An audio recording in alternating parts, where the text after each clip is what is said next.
Las caras se sonrojan, las palmas sudan, los corazones corren, las mariposas revolotean por los estómagos, todo al simple vista de esa persona especial. No hay nada en el mundo como ese primer rubor del amor juvenil. Es una sensación poderosa, el tipo de sensación que hace que los niños escriban poemas floridos y los metan en los casilleros, que hace que los adolescentes consigan un trabajo a tiempo parcial. Todo para que puedan comprar 2 boletos de cine y todas las concesiones que su cita desea.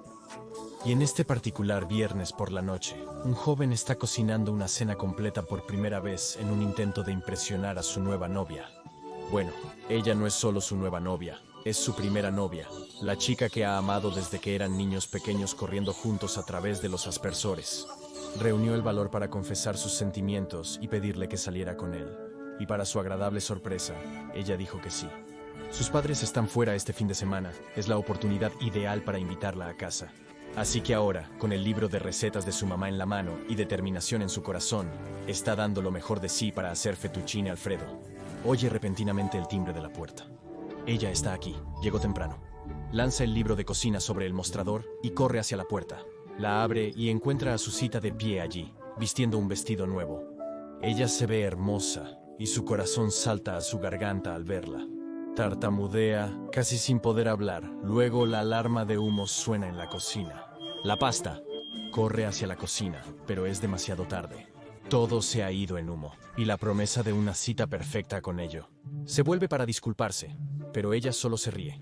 No de una manera burlona, sino como si el desastre fuera solo una broma privada que los dos pueden compartir.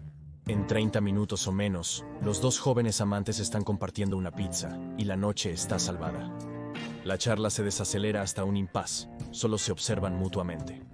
Este es el momento, el tipo de momento sobre el que la gente escribe canciones. Ahora o nunca, se inclina. Ella cierra sus ojos, él cierra los suyos. Sus labios se tocan, y él jura que puede ver fuegos artificiales. Espera, eso no es imaginario. Abre los ojos justo a tiempo para ver una luz brillante, la luz más brillante que jamás ha visto, inundar la habitación. Con ella viene un dolor abrasador, desgarrando su cuerpo, haciéndole gritar. Luego, cuando la luz se desvanece y el dolor con ella, él está sentado allí, solo. La chica se ha ido y todo lo que queda es el vestido que llevaba, arrugado en un montón en el suelo. Por un momento, el joven simplemente se sienta allí, mirando el lugar donde una vez se sentó su primer amor. Luego el pánico golpea, abrumando sus sentidos. Agarra su teléfono y marca 911. Cuando el operador responde, él lucha para explicar exactamente lo que sucedió. Su novia estaba allí un minuto. Al siguiente simplemente se había ido. Mientras balbucea y llora contando la historia, el operador capta su esencia. Una chica ha desaparecido. 1 hora después, la policía toca a su puerta. Les cuenta la misma historia, limpiándose las lágrimas de los ojos mientras relata el imposible destello de luz que se la llevó. Toman notas, intercambian miradas de incredulidad. Hablarán con los padres de la niña para averiguar qué pudo haber ocurrido. Mientras hablan, se percatan del vestido de la niña, abandonado en el suelo. Piden llevarlo con ellos, y luego se van. Al día siguiente, la policía regresa, y en lugar de traer respuestas, le dicen al joven que tiene derecho a permanecer en silencio. Cualquier cosa que diga puede ser utilizada en su contra en un tribunal de justicia. Mientras es llevado al coche policial afuera, exige saber qué sucede. Está siendo arrestado, explica un oficial, bajo sospecha de homicidio. ¿Piensan que él la asesinó? Eso es imposible. Intenta decirles que nunca la lastimaría, como la ama y quiere que descubran qué le sucedió. Sin embargo, no le hacen caso. Lo llevan a la comisaría, lo meten en una celda y le dejan hacer su única llamada para informar a sus padres de lo ocurrido. Van a regresar lo más rápido posible para llamar a un abogado que haga algo. No podrán llegar hasta el día siguiente. Por ahora, el joven está solo. No sabe cuánto tiempo se sienta allí en esa celda de detención vacía, con la mente enloquecida. Le quitaron el teléfono cuando lo trajeron y no hay un reloj visible desde aquí. Los minutos pasan a paso de tortuga, mientras llora la vida que tenía hace solo 24 horas. Todo ha cambiado. Sin importar lo que suceda, no será igual.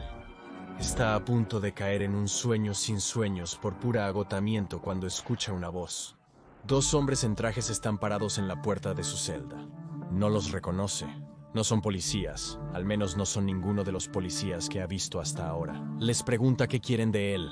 Le dicen que no se preocupe, que será trasladado a una nueva instalación. Sus padres ya han sido notificados, prometen. Pero algo en el instinto del joven le dice que están mintiendo. Niega con la cabeza y se niega a ir con los brazos del chico mientras lo arrastran por la puerta, incluso hablando con un abogado. Algo está mal. Los hombres abren la puerta de la celda y entran, diciéndole que realmente no tiene opción en el asunto. Recibieron órdenes de sus superiores para venir a buscarlo, y eso es exactamente lo que van a hacer. Cada hombre sujeta un brazo del chico, arrastrándolo por la puerta y el pasillo. Su corazón late rápido, su estómago se agita por el pánico mientras la adrenalina inunda su cuerpo. Tiene que escapar, tiene que hacer algo para huir. De repente, ese dolor familiar lo atraviesa de nuevo y se dobla de agonía. Hay un sonido crepitante, como un rayo golpeando. La luz brillante y abrasadora llena el pasillo, y hay un atisbo de algo como ozono en el aire. Luego, los hombres misteriosos se han ido, sin dejar rastro alguno. El joven mira rápidamente la habitación. No hay nadie más, nada que le impida intentar escapar. Así que lo hace. Corre hacia la puerta más cercana y sigue corriendo tras salir. Sabe que está infringiendo la ley, profundizando su propio hoyo. Sin duda, huir de las autoridades cuando eres sospechoso de asesinato parece sospechoso. Pero sería mucho peor quedarse atrás y posiblemente ser culpado por aún más desapariciones que no fueron su culpa. Así que él huye. Su desesperada huida lo lleva al bosque, a una cabaña abandonada donde solía jugar cuando era niño. Puede esconderse aquí, al menos por un tiempo. ¿Qué sigue después? Aún no lo sabe e intenta olvidar ese pensamiento. Primero enfócate en pasar la noche, luego preocúpate por el futuro, se dice a sí mismo. A medida que su respiración se ralentiza, la adrenalina desaparece de su cuerpo, siente una pesadez que lo invade. Está exhausto, más exhausto de lo que jamás ha estado en su vida. Se desploma contra la pared, luego al suelo, dejando que la fatiga lo consuma. No hay más que hacer, podría dormir algo. Cuando el joven se despierta, está en una habitación desconocida. No es la cabaña, no es la celda de la cárcel, y ciertamente no es su habitación en casa. Hay luces fluorescentes en el techo, y paredes blancas y desnudas a su alrededor. Yace en algo que parece una cama de hospital. Intenta levantarse y se da cuenta de que está atado a la cama. Un médico se le acerca mientras empiezas a entrar en pánico, o al menos cree que debe ser médico. Usa bata blanca y lleva una carpeta. El hombre habla de forma agradable y amistosa, con una mínima insinuación de distancia clínica. Le dice al joven que no tenga miedo y que nadie va a lastimarlo, siempre y cuando coopere. Pregunta dónde está, pero el doctor no responde. Lucha contra las correas que lo sujetan a la cama, exigiendo ser liberado. Pide su teléfono, una forma de contactar a sus padres o llamar a un abogado. El doctor no responde. Entonces, ese súbito dolor, ese crujido, esa luz estallante. Las correas desaparecen y el joven salta de la cama. Pero sus piernas están débiles, su cuerpo aún agotado. Se derrumba y es atado de nuevo por completo. El ciclo se repite una y otra vez así durante horas, hasta que el joven se rinde. Le ruega al doctor que por favor solo le diga dónde está. El hombre cede y explica que este es un lugar llamado la Fundación SCP. Ha sido colocado allí después de ser retirado de la custodia policial, y desafortunadamente, va a estar allí durante bastante tiempo.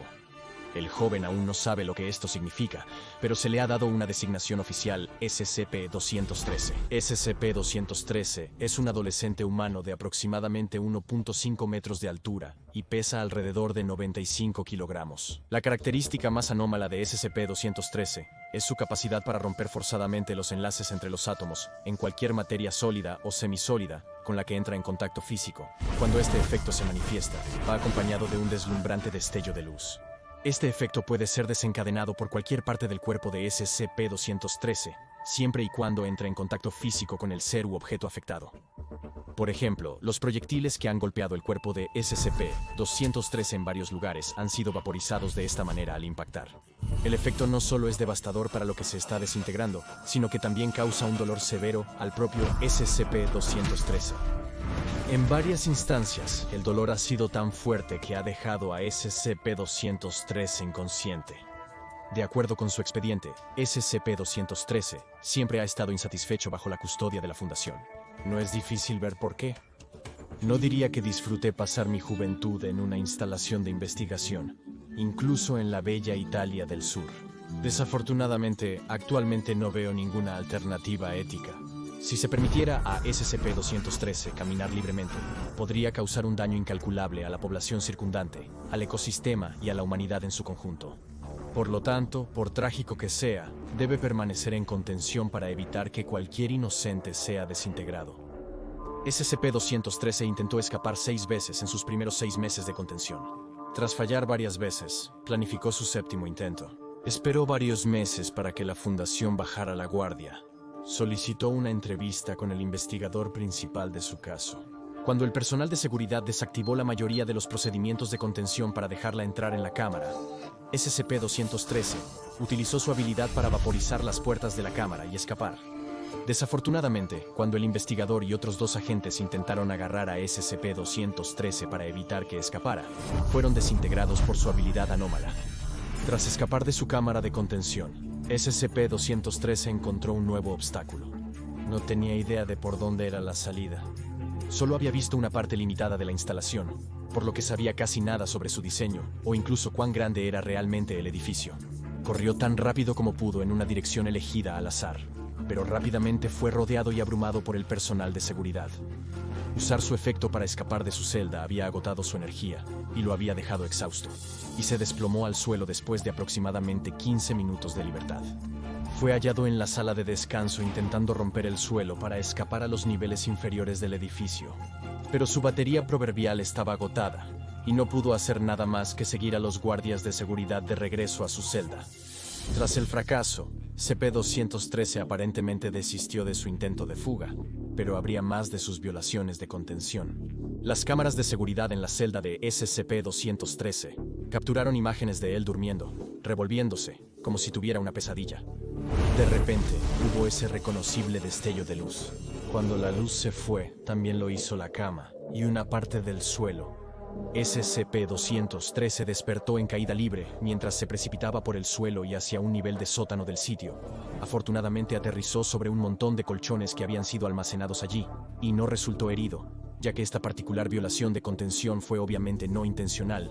No se le impusieron castigos. Se añadió una nota de un investigador al archivo tras este incidente, que dice lo siguiente. A partir del estudio de este video, está claro que el control de SCP-213 sobre el efecto no es tan perfecto como se creía anteriormente, y se ha vuelto más cooperativo con nosotros en el intento de establecer un método para controlar y utilizarlo. Las conjeturas vagas por parte del personal de revisión sobre las posibilidades de lo que ocurriría si el efecto se activara accidentalmente, incluyendo la autovaporización de SCP-213, se señalan como particularmente útiles en este sentido. A partir de aquí, la relación entre SCP-213 y la Fundación se volvió mucho menos antagonista. Parecía que la Fundación y SCP-213 compartían un objetivo común. Ambos querían llegar al fondo de las propiedades anómalas de SCP-213 y determinar qué exactamente las estaba causando. Desde ahí, podrían aprender a manejarlas adecuadamente y evitar más bajas no deseadas. SCP-213 se alojó en una celda de alta seguridad para humanoides en el sitio 77 al sur de Italia. Una zona de 10 metros de ancho llena de gases corrosivos para la piel rodeaba su cámara de... Se mantuvo informado a SCP-213 sobre la naturaleza de su contención, para prevenir manifestaciones de su efecto anómalo que podrían resultar en más violaciones de contención. Había 2 guardias posicionados fuera de la cámara de contención en todo momento. Se requería que estos guardias estuvieran armados con mangueras de alta presión, capsicum oleoresina o spray de pimienta, y granadas de red de polímero, por si acaso. Estos procedimientos de contención sirvieron bien a SCP-213 durante algún tiempo. Luego, durante un examen físico rutinario de SCP-213, todo lo que la Fundación pensaba que sabía sobre él cambió. El examen comenzó de manera perfectamente ordinaria, cuando el médico notó algunas lesiones en la espalda del joven. A primera vista, parecían ser nódulos suaves que se asemejaban a un quiste o un pequeño lipoma. Sin embargo, el médico pudo notar de inmediato que estos no eran quistes ordinarios. Había 4 de ellos posicionados en SCP-213 a intervalos precisos, de exactamente 15 centímetros para formar un cuadrado perfecto. Se asignó personal médico adicional para monitorear esta condición en caso de cualquier cambio, y se programaron exámenes de seguimiento. Durante el primer examen de seguimiento de SCP-213, el personal médico descubrió 2 nódulos más, cada uno ubicado en el centro de una de las palmas.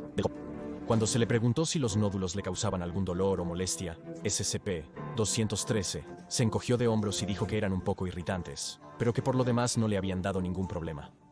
Luego, el personal médico trató de perforar un nódulo con un bisturí. El médico sostuvo la mano del paciente con firmeza. Luego intentó extraer una muestra usando el bisturí. Sin embargo, el bisturí no pudo cortar la carne. Después de unos segundos de intentarlo, hubo un destello de luz y el bisturí se vaporizó. Claro, se interrogó a SCP-213 sobre esto, pero afirmó que no fue intencional. Durante los siguientes días, sus niveles de energía disminuyeron notablemente y comenzó a quejarse de un dolor extremo en la espalda y el estómago. La siguiente semana, los guardias observaron a SCP-213 convulsionando en su celda. Fue trasladado de inmediato a la unidad de cuidados intensivos. El personal médico se inquietó al descubrir 10 nódulos adicionales en su espalda, espaciados exactamente a 5 centímetros. A pesar de sus quejas de dolor de estómago y la convulsión mencionada anteriormente, SCP-213 continuó insistiendo en que no sentía dolor de los nódulos en sí. Tras finalizar el examen y confirmar sus signos vitales normales, fue devuelto a su celda de contención. Se asignaron observadores médicos adicionales para monitorear su condición junto con el personal de guardia ya ubicado. Durante el siguiente examen de seguimiento, el médico forense notó un cambio inquietante. Todos los nódulos, cada uno de ellos, habían desaparecido. En su lugar, SCP-213 ahora estaba cubierto con pequeñas incisiones de menos de 1 milímetro de ancho, donde alguna vez hubo un nódulo. Por supuesto, el examinador quería observar más detenidamente. Comenzó con la incisión en la mano izquierda de SCP-213, levantándola cerca de su rostro para inspeccionarla a fondo. Mientras miraba el misterio, el médico ante él vio la pequeña hendidura en la palma de SCP-213 que se abrió. Algo estaba mirando de vuelta. Sorprendida, ella soltó la mano del joven. Un examen confirmó sus peores temores. Había un ojo detrás de cada una de las lesiones en el cuerpo del joven. Algo estaba viviendo dentro de él y estaba observando. Fue alojado en el ala médica para una larga estancia, mientras el equipo de investigación buscaban rápidamente una explicación. Después de varias semanas, lograron llegar a una conclusión. SCP-213 estaba infestado con un parásito de origen desconocido. A pesar de los intentos de la Fundación por abrir una línea de comunicación, el parásito dentro de SCP-213 no respondió. No está claro si esto se debió a una incapacidad para comunicarse o a una falta de voluntad para hacerlo, aunque, sea cual sea el caso, siempre que una persona está en las cercanías de SCP-213, una de las lesiones en su cuerpo se abrirá y uno de esos pequeños ojos alienígenas se asomará, observando a la persona hasta que ya no esté en su presencia. Como podrías esperar, el estado mental de SCP-213 se ha deteriorado severamente desde esta revelación sobre su condición. Entra en pánico cada vez que ve abrir uno de los ojos y ha presentado múltiples solicitudes de que la entidad en su cuerpo sea eliminado quirúrgicamente. La solicitud ha sido rechazada, pendiente de más investigación. Se adjuntó una nota del investigador al archivo de SCP-213 tras el desarrollo. Dice, el organismo que habita en SCP-213 no aparece en ningún escaneo médico que tengamos a nuestra disposición. La nueva hipótesis es que este efecto realmente sirve para proporcionar sustento y autodefensa. Con pruebas repetidas para determinar la naturaleza de la anomalía, ha llevado a un crecimiento aumentado. SCP-213 ha sido puesto en un coma inducido químicamente hasta que se pueda realizar más investigación sobre la naturaleza de este parásito. Procedimientos de contención listos para revisión mayor. Siento una gran simpatía por SCP-213. El pobre sujeto no ha tenido la mejor suerte en la vida, ¿verdad? Accidentalmente vaporizó a su primer amor. Fue tomado en custodia por una misteriosa organización secreta y ahora ha sido puesto en coma por un futuro previsible. Todo debido a algo que nunca eligió, algo sobre lo que nunca tuvo control. Una entidad con niveles de poder capaces de dividir átomos necesitaba un medio de transporte y eligió su cuerpo como el vehículo de elección. ¿De dónde vino? ¿Qué quiere? ¿Podrá SCP-213 llevar alguna vez una vida normal? Solo el parásito lo sabe por ahora. Y no parece tener ganas de hablar. Visita el Patreon del Dr. Bob y hazte investigador junior. Hoy mismo. Ahora revisa otra entrada de los archivos del Dr. Bob. SCP-6854, donde vagan las vacas de engranaje.